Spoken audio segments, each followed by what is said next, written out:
Now, did Mrs. Jensen already show you, I know she showed you error bars, did she show you anything with the trend lines or no? No? Okay, good. Good, so you might be able to learn something. Now, I was playing around this morning, and I figured out some neat ways to do some stuff with my graphs. You might notice I do have a nice title today. I have labeled my axes. So I'll show you how I did that. There are always multiple ways to do things, but if you don't already have this formatting palette on your screen, why don't you get it? You can get it by going to View, and then clicking on where it says Formatting Palette.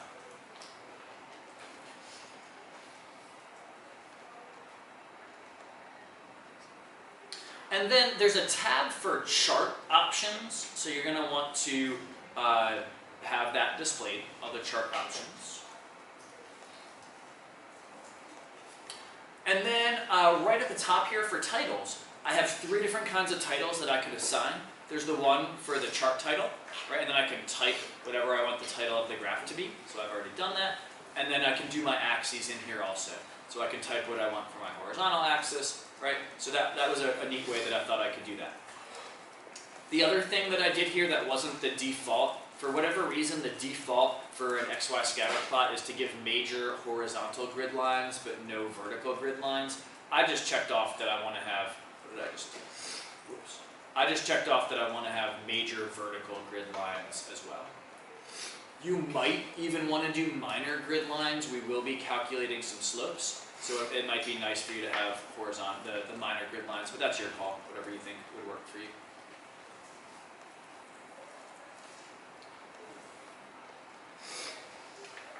Alright, so in terms of adding the best fit line, I think we've all done that before. The first thing I want to do is select my data set. So if I just click on my data points, there we go. I clicked on my data points, I know that they're selected because each of my data points has dots at the corners. And then I can go to Chart and then add a trend line. Alright, and then I get this whole box pop up, but notice that it did put the trend line in already. Alright, so again, I just highlighted my data points and then went to Chart, Format Trend Line, or Add Trend Line. So here I can change what my trend line looks like. Maybe I don't want a black trend line because that's boring. Maybe I want to do a pink one. Ooh, pink, more colors. Do we have pink? No. Why did You have to slide the thing on the side all higher because right now it's all black. Up to the white. This one? Yes, move it up. Ah, look at that. Boom, pink. Perfect. So now I have a nice pink trend line, but there's some other things I can do. I'm going to go to Options, and I want Excel to tell me the darn equation for that line right on the screen. That saves me a lot of work later on. I won't have to actually calculate the slope of that line, right? So under Options, I just checked off Display Equation on Chart. Never, never, never set the intercept to be 0. Right? We don't want to do that because then it's not going to help us identify systematic error if we're forcing the line to go through the origin. We don't want to do that. The one thing I was unable to do, maybe somebody in here could tell me, I would love to get this best fit line to show graphically the y-intercept, but the only option I seem to have for forecasting backwards brought it super far backwards, and that makes my graph really ugly. Does anybody know how I can just forecast backwards a little bit so I can show it crossing the y-axis? Yeah, Cassie? You could probably just type in a smaller number right there. Because when you press Well, let's try. So the 0.5 was an option, but then it doesn't do anything when I have it there. But I didn't try typing anything in. So I lost that box, but now if I double click on that line, oops. If I double click on the actual trend line, it should go back to it for me. Yeah, I'll try typing something in. I figured that wouldn't work. Yeah, it doesn't do it. Yeah, I couldn't figure out how to do it either. 0.05 is what I'm getting. If I do 0.05, I'm getting it a little bit better.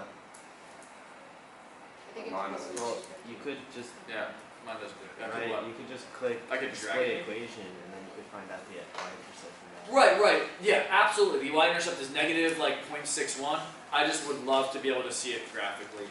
I don't seem to be able to forecast it backward anything less than a period. I don't even know what a period means in this case, but whatever. Oh well, I still don't know how to do it, no problem. That's the best fit line. We're kind of all done with that. How about we do our max line and min line now? There are different ways to do it. I'm going to show you a simpler way that's a little less of a powerful tool, but it's still the way I like to do it. Now, I'm going to go back to this formatting palette that I have on the screen, and I'm going to move over from the formatting tab to the objects palette tab. Right? It's the one right next to the formatting. Right? It looks like a picture of like some mountains with a plus sign under it. And then what I can do with these objects is I can like use these to draw stuff onto my graph. So I'm going to use the line segment, and I'm just going to go ahead and draw I'll start with my min line, right? So I've selected the line. I'm going to start right at the top of my first error bar and then click. I'm going to drag that line past the bottom of my last error bar. Right, so I just manually drew a line using Excel.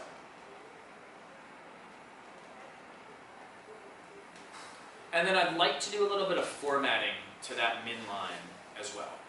So once I have it there, I'm going to double click on it. And I have all these different things I can do. I just want to do a couple of things. I'm going to go to line, because it's the line that I want to format. There's really no other object that I did. I don't like blue. It's probably my least favorite color, so let me change that to something else. Maybe I want it to be this ugly like brown color. But then I know when I print that out on my printer, like if it's going to print out in black and white, I won't really be able to distinguish between those two lines. So I'd like to make it like dashed or something. So I can go to this gradient tab, weights and arrows tab, and instead of a solid line, I can make it a dashed line. Right? And now even in black and white, it'll look very different from my best fit line. So I think that's good for my min line. I'm going to go ahead and do my max line now. I still have my object palette up, so I click on my line again.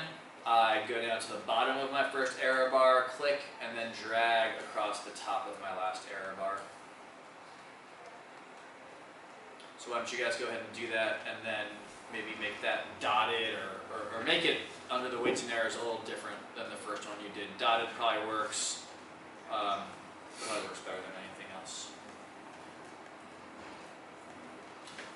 So that's actually all I want to show you how to do. Unfortunately, we can't get Excel. I don't know of a way to get Excel to tell me the slopes of those two manually inserted lines, so we will have to kind of do those by hand. Alright, so I'm going to turn my video off, and then I'm happy to come around for a couple of minutes and help anybody that kind of got stuck on one of those points.